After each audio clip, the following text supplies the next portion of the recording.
¿Qué tal, jóvenes? Buenas tardes. El día de hoy vamos a revisar el último tema correspondiente a la extracción líquido-líquido y sería el diseño de torres para la extracción de forma continua en etapas y a contracorriente. Básicamente estos temas vienen de la página 808 hasta la 813 de su libro y pues por ahí lo que se menciona es, bueno, condiciones generales. No viene tanta explicación como en otros temas porque se da por entendido que al estar trabajando en el mismo esquema que se ha venido revisando para destilación y absorción, esto ya resulta más familiar. Por lo tanto, pues bueno, partimos directamente de lo que es la ecuación para la línea de operación, considerando que los líquidos que estamos nosotros utilizando para este proceso son relativamente inmiscibles o completamente inmiscibles entre sí. En este caso, la torre de extracción que nosotros estamos considerando está esquematizada aquí mediante este diagrama, en la cual nosotros tenemos una alimentación. Hay que hacer énfasis en que dado que ya no estamos considerando el número de etapas intermedias, únicamente se está considerando la alimentación como la entrada L2, cuya composición en el componente que se desea extraer es X2, y la salida de refinado sería L1X1.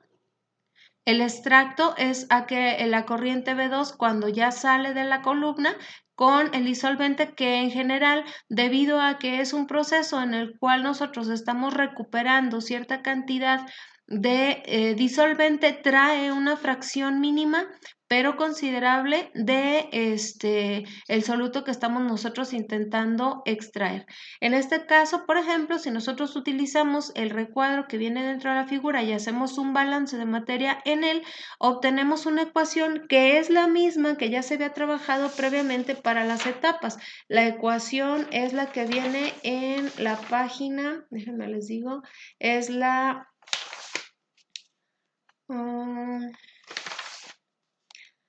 La 806, la ecuación anterior es la 12,7,12, que en realidad es la misma ecuación, únicamente que en los subíndices aquí aparece como X0, esta aparece como YN más 1, esta es XN y esta sería Y1. Pero al final de cuentas, esta ecuación, recuerden que es la línea de operación que nos permite tener el comportamiento de toda la columna. Entonces, X es la fracción de masa de A, que es la corriente del componente que estamos intentando extraer en la corriente de alimentación, y Y la fracción de masa en la corriente de disolvente. Ahora, dentro de esta columna lo que nosotros vemos es de que el flujo de alimentación y su composición suelen ser fijos. Lo que ya nosotros tenemos especificado es ¿qué es lo que estamos intentando separar? La concentración de salida regularmente está dada en función de especificaciones, ya sea por normatividad o por propio criterio del diseñador del equipo que se está utilizando. La concentración del disolvente de la corriente B1 se establece a requerimientos del proceso, es decir, vamos a ir adecuando la corriente de disolvente en función de la composición y de la cantidad de alimentación.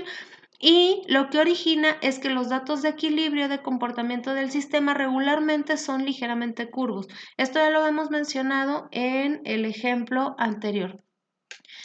Hay una condición que nos permite a nosotros tener un parámetro para el diseño de las columnas, que en este caso ya se había trabajado en etapas anteriores, que es la relación de flujo mínimo.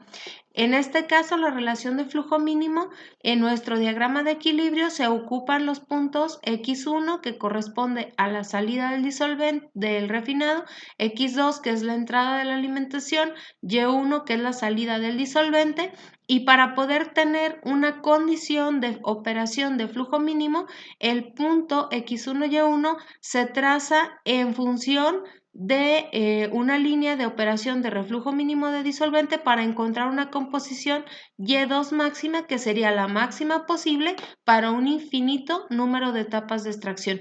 A partir de este punto y de la cantidad de flujo mínimo, nosotros podemos diseñar ya una columna real en la cual la línea de operación quede por debajo o por encima de los datos de equilibrio.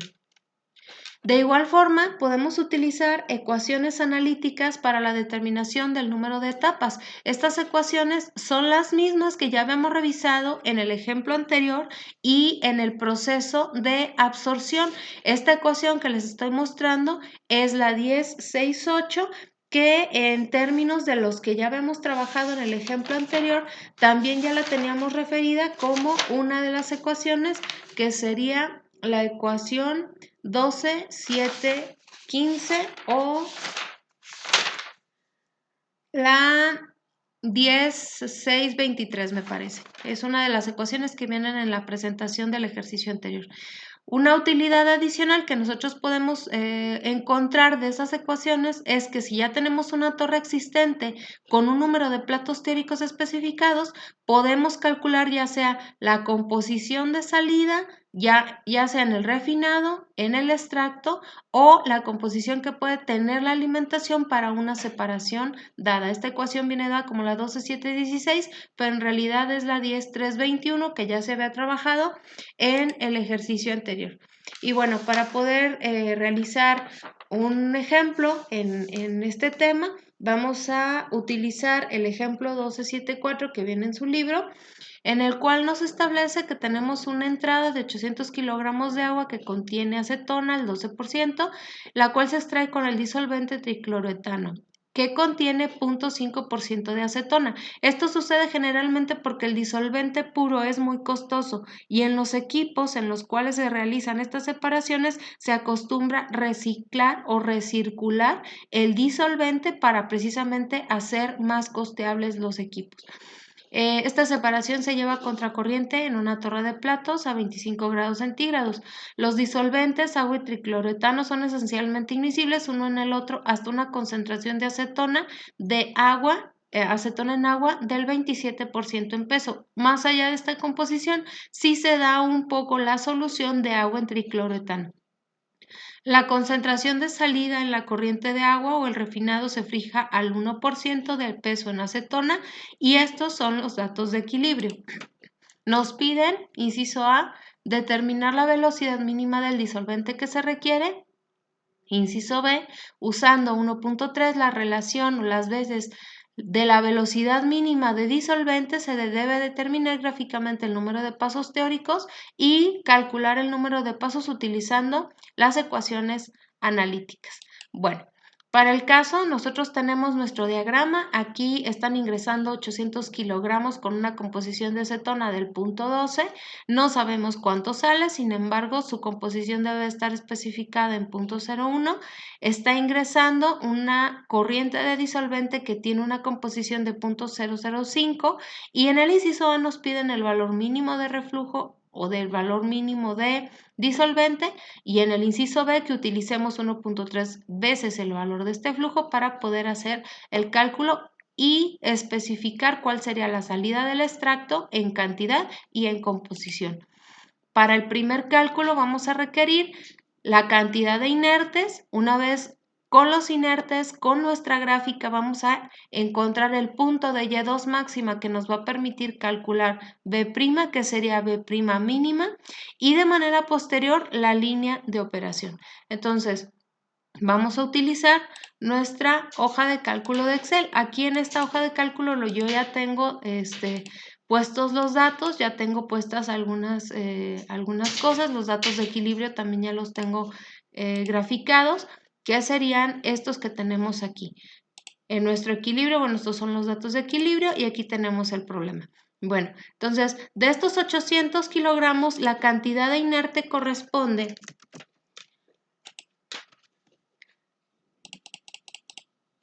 La cantidad de inertes corresponde a la cantidad de lo que está ingresando por 1 menos la composición de acetona, es decir, lo que está ingresando solamente de agua. Entonces, dentro de nuestro diagrama de equilibrio, nosotros vamos a ubicar el punto X1, Y1 para lograr hacer la identificación de la cantidad de Y2 máxima. Para ello, pues bueno, vamos a agregar el punto X1, Y1 de nuestro problema, los valores del eje de las X, vamos a ponerle punto 1. El valor del eje de las X sería X1, el valor del eje de las Y sería Y1. Este es el punto en el cual nosotros tenemos la entrada de la columna. Ahora, para poder lograr encontrar el punto de Y2 máxima, debemos de trazar una línea que vaya desde el punto X1, Y1 hasta el punto donde nosotros tenemos la composición de nuestra columna. Entonces, vamos a trazar una línea que vaya desde X1 y llegue hasta punto 12, que es la composición que tiene la columna que nosotros estamos trabajando. Este diagrama obviamente pues lo estoy haciendo con un trazo aproximado. Hay que corregir, acuérdense, en los puntos. Y previo a punto 12, que es esta línea de aquí, hay que buscar el cruce.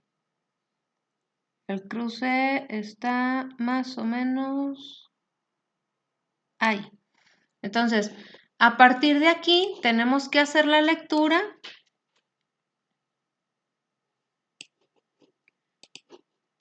en nuestro diagrama, que sería hacia allá.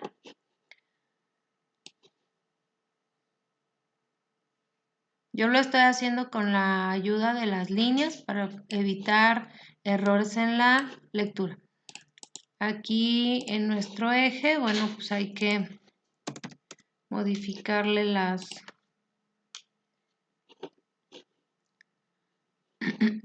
líneas.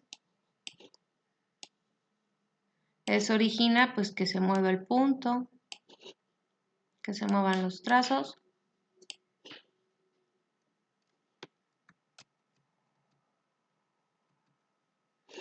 Ya vi, es que el movimiento era acá. Y vamos a incluirle las líneas de división secundarias para poder hacer la lectura. Nada más déjenme verificar que no se haya movido. No. Entonces, este es punto 18. Tenemos 10 divisiones. Punto 18. 1, 2, 3, 4 aproximadamente. Entonces, nuestro Y máximo es de 0.184. ¿Esto de qué nos sirve? Bueno, como ya tenemos la composición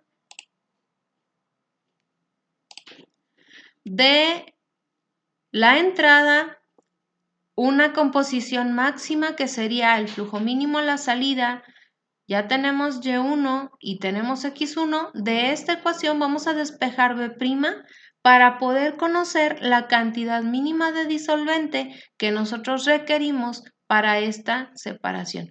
Para eso yo ya tengo la ecuación despejada, es esta que tenemos aquí, que igual que en otras ocasiones me la voy a llevar directamente sobre el diagrama, sobre la hoja de Excel para poderla programar.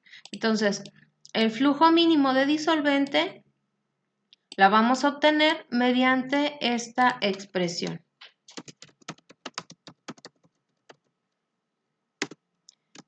Sería el flujo mínimo de disolvente, es decir, de inerte.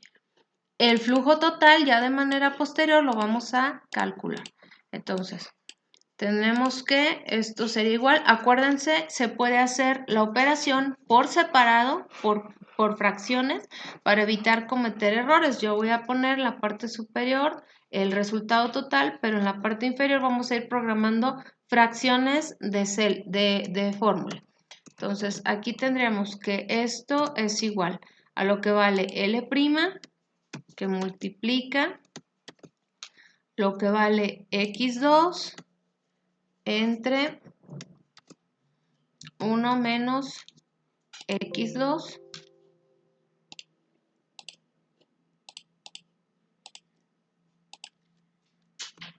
hubo un error. Déjenme ver. Entre 1 menos x2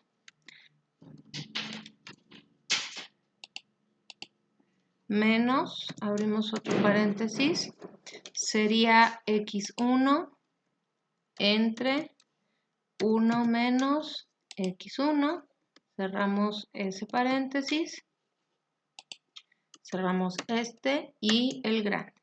Entonces eso sería el numerador. Ahora vamos con el denominador. El denominador nos dice que esto es igual a y2 máxima, que es la que acabamos de leer, entre 1 menos y2 máxima, cerramos, cerramos, menos, abrimos, y1 entre 1 menos y1.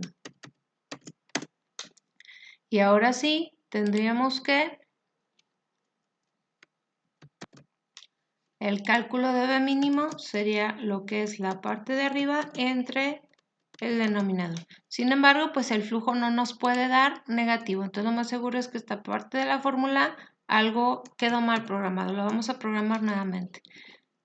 L' que multiplica a x2 entre 1 menos x2 menos x1 entre 1 menos x1, cerramos, cerramos, cerramos.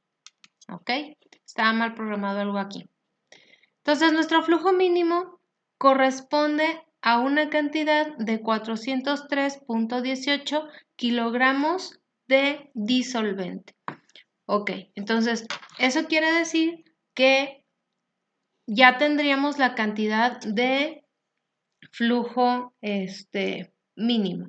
En este caso, en nuestro ejercicio, nos piden que tracemos una línea que corresponde a la línea de operación mínima. En realidad, no es necesario que se trace esta línea que aparece aquí, porque finalmente lo que nos interesa es saber cuál es el valor del flujo mínimo para que a partir de ahí podamos calcular el flujo real.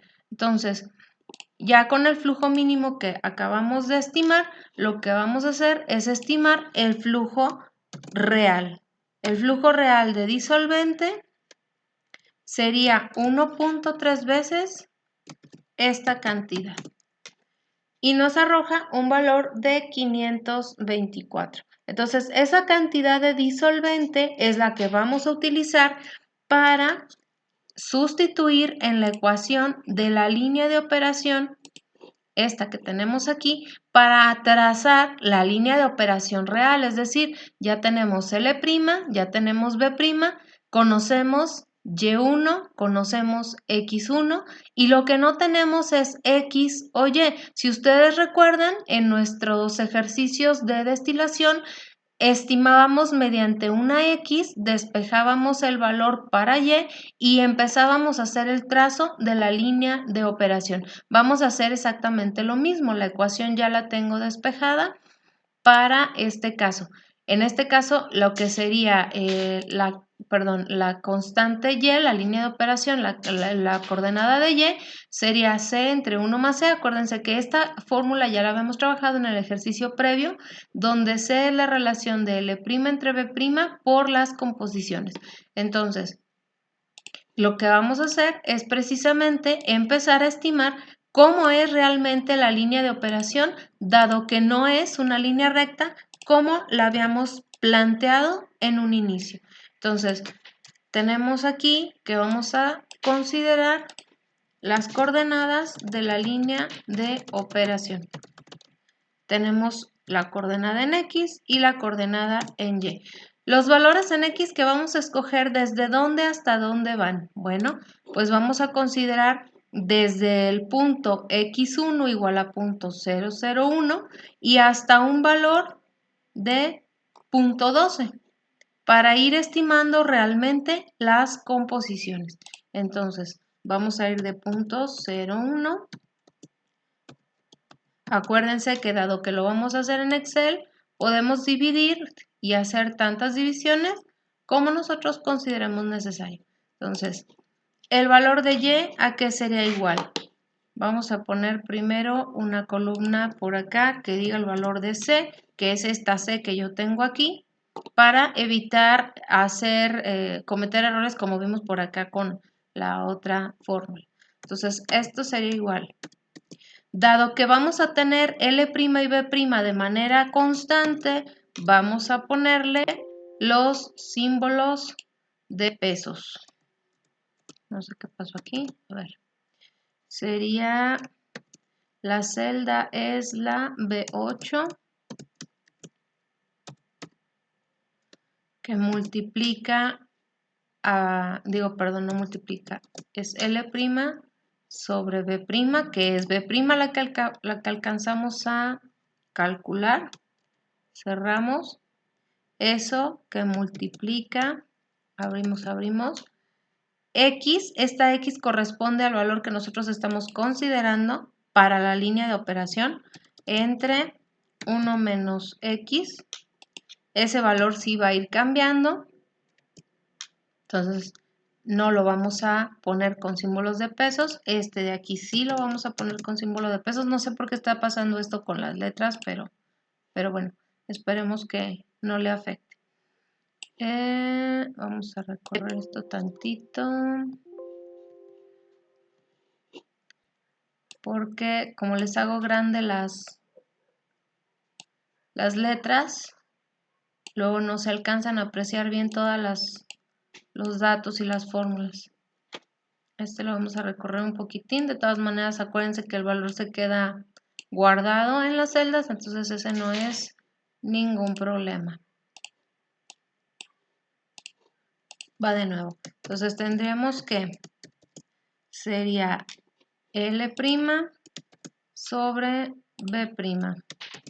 Eso que multiplica, abrimos otro paréntesis, es X entre 1 menos X y eso menos X1. X1 sí va a ser fijo. Ahorita le ponemos los símbolos de pesos. 1 menos X1. Cerramos, cerramos y cerramos. A eso le vamos a sumar Y1 entre 1 menos Y1. Y regresando, bueno, quedamos SL' queda fija, B' queda fija, X, que es esta no, pero X1 sí. Y lo mismo para Y1, porque no va a cambiar. Entonces, esto es lo que vale esta fracción de fórmula que nos va a ayudar a calcular Y. Y sería igual a lo que vale C entre 1 más esta misma cantidad. Y trazamos. Aquí nos dice que hay un error en la fórmula porque no jalamos la otra parte, pero ya la tenemos. Entonces, voy a mover esto para acá. Esta línea de operación la vamos a incluir en nuestro diagrama. Vamos a insertar los datos. Vamos a agregar la línea de operación con valores de X que van desde punto 0,1 hasta punto 12 y con valores de Y. Vamos a hacer pequeño el diagrama para que vean cómo nos quedó. Entonces, si se fijan, las líneas que aparecen en negro son las que utilizamos para el trazo del flujo mínimo y la que aparece en color gris, ahorita se las cambio de color para que se vea un poquito mejor, color naranja, es la línea de operación real. Entonces, ahorita, por términos del ejercicio, voy a eliminar la relación de flujo mínimo de disolvente. Voy a dejar únicamente la línea de operación real, con la intención de que no se sature de líneas el diagrama. Una vez que ya tenemos esta ecuación graficada, vamos a realizar el trazo de los platos. Una vez que ya tenemos estos platos, pues vamos a hacer la determinación del número.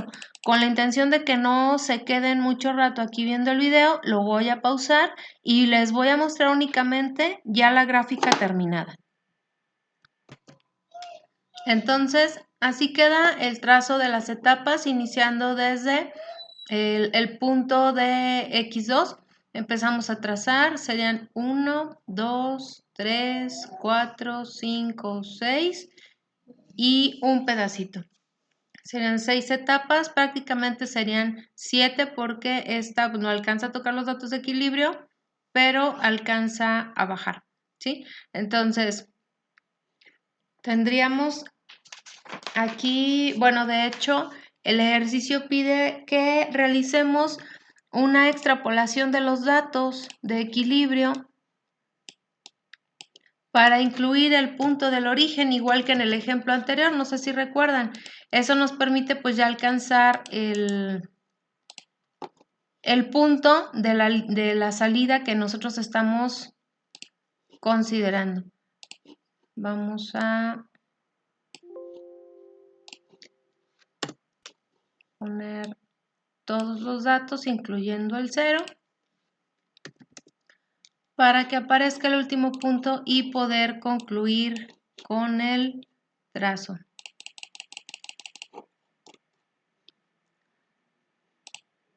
Ay, ¿qué pasó?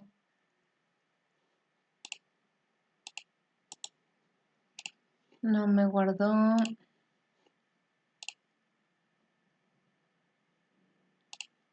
La modificación, déjenla, volvemos a poner para que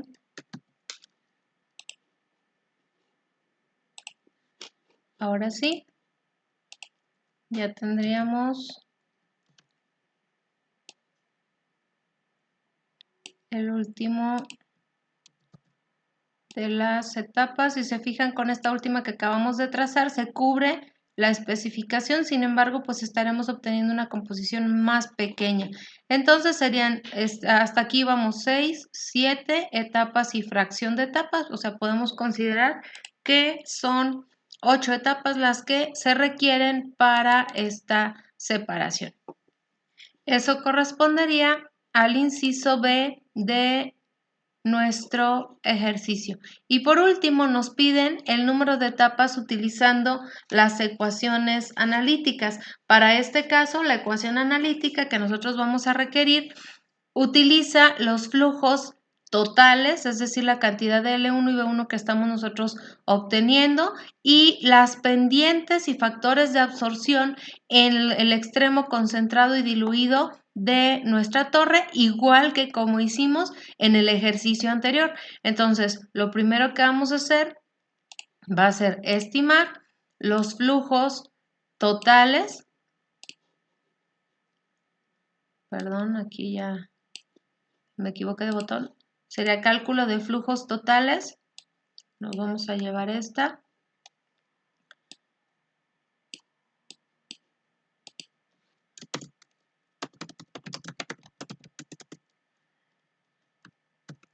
Los flujos totales entonces serían L1, que sería igual a lo que vale L', entre 1 menos X1 y B1, que sería igual a lo que vale B' entre 1 menos Y1. Si se fijan, aun cuando están entrando 800, están saliendo 711, y aunque están entrando 524 de disolvente, de los cuales hay una fracción de acetona, están saliendo 526. Eso quiere decir que la diferencia que existe entre ambas es debido al transporte de materia que se está dando entre las fases. Entonces quiere decir que estamos realizando bien el análisis. Ok, entonces, una vez que ya tenemos los flujos totales, lo que vamos a hacer es analizar los factores de absorción. Ese factor de absorción, en el primer caso tenemos el factor A1, que si ustedes recuerdan por ahí en las fórmulas, está dado entre la relación, aquí, bueno, no sería L0, aquí sería L1 y aquí no sería Ln, sería L2, que finalmente es la misma fórmula. En lugar de ser B1, digo Bn sería B1 y en lugar de ser Bn más 1 sería B2, porque lo que estamos considerando es una sola entrada y una sola salida, no las etapas intermedias o totales de toda la columna. Entonces, vamos a estimar los factores de absorción. Para ello primero requerimos las pendientes. ¿Y las pendientes cómo las vamos a obtener? Pues requerimos, vamos a poner a 2, vamos a poner por acá las pendientes. Las pendientes las obtenemos de la relación de equilibrio M1 y M2.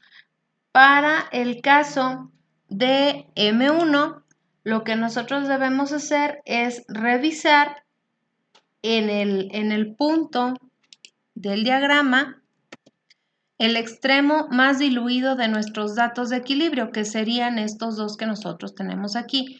Suponemos que en este punto, en este de aquí, la pendiente sí se considera una recta y por lo tanto el valor de la pendiente sería igual a y sobre x, es decir, el valor de los datos de equilibrio de manera directa. Aquí arribita les aparece la fórmula. Si no, pues bueno, ahí queda referenciado que son los datos de equilibrio. En el otro caso, para el valor de M2, se debe recalcular la pendiente en la línea de equilibrio en el punto Y2. El punto Y2 que nosotros tenemos por ahí, hay que estimarlo a través de la misma ecuación que nosotros acabamos de realizar, que sería la línea de equilibrio en el punto donde y es igual a punto 12. Entonces, punto 12, nosotros tenemos el valor este de aquí que fue el que leímos, el de punto 148, creo que fue el valor que, perdón, punto 184, que fue el valor que nosotros alcanzamos a leer, y sería el valor de 0.184 entre el punto 12, que es el que leímos, y obtenemos el valor para la segunda pendiente.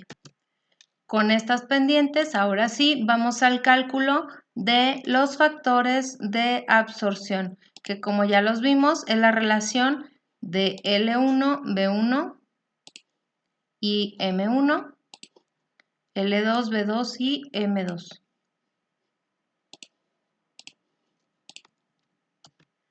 Entonces, para A1 tendríamos que es lo que vale L1 entre lo que vale la pendiente 1 por lo que vale B1.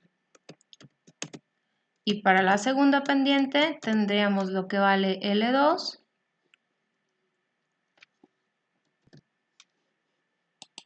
que sería este, entre la pendiente 2 por lo que vale B2.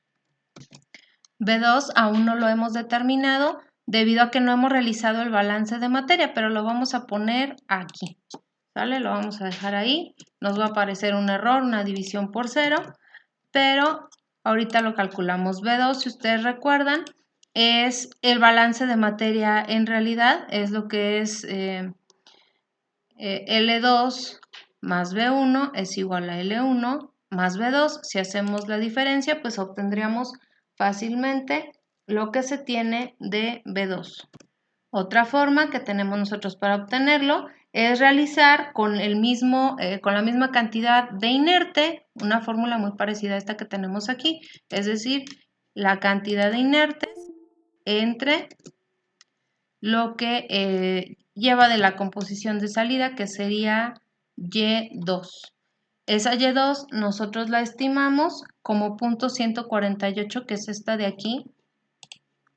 Es la composición a la salida de la columna, es la composición real, es decir, perdón, este punto que corresponde a la línea de operación. Ahora sí, bueno, ya tenemos nuestros factores de absorción. Recordemos que la fórmula que vamos a trabajar requiere un valor promedio que tiene que ver con el promedio geométrico para el cálculo del número de etapas. Entonces, ese valor promedio de los factores de absorción es la raíz cuadrada de lo que valen los factores de absorción en ambos puntos. Y con ello, ahora sí, ya tenemos toda la información para realizar el análisis.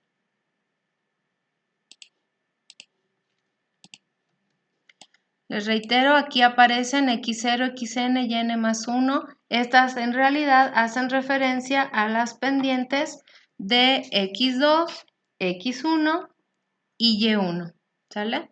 Entonces, vamos a hacer la fórmula por partes. Primero la parte superior para evitar errores.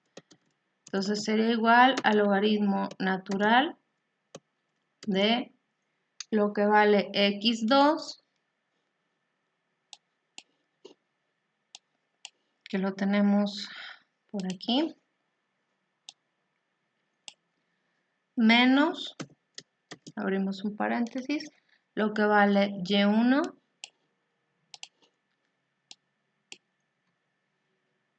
entre la pendiente del primer punto, que es el que estamos considerando, que sería el extremo inferior del diagrama.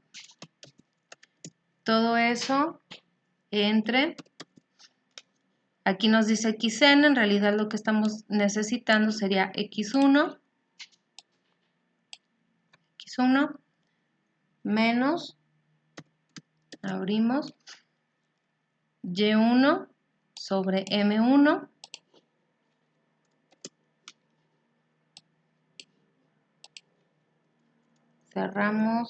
cerramos. Lo voy a dejar ahorita así porque por alguna extraña razón los paréntesis crecen y se hacen grandes y chiquitos.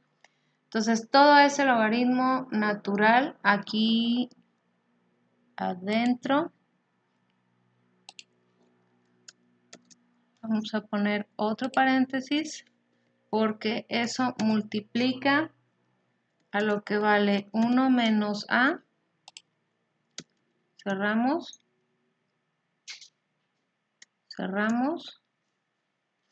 Le voy a poner otro paréntesis porque a eso hay que sumarle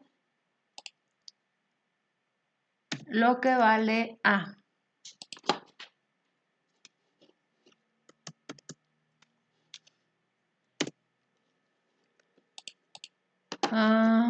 Hay un error aquí.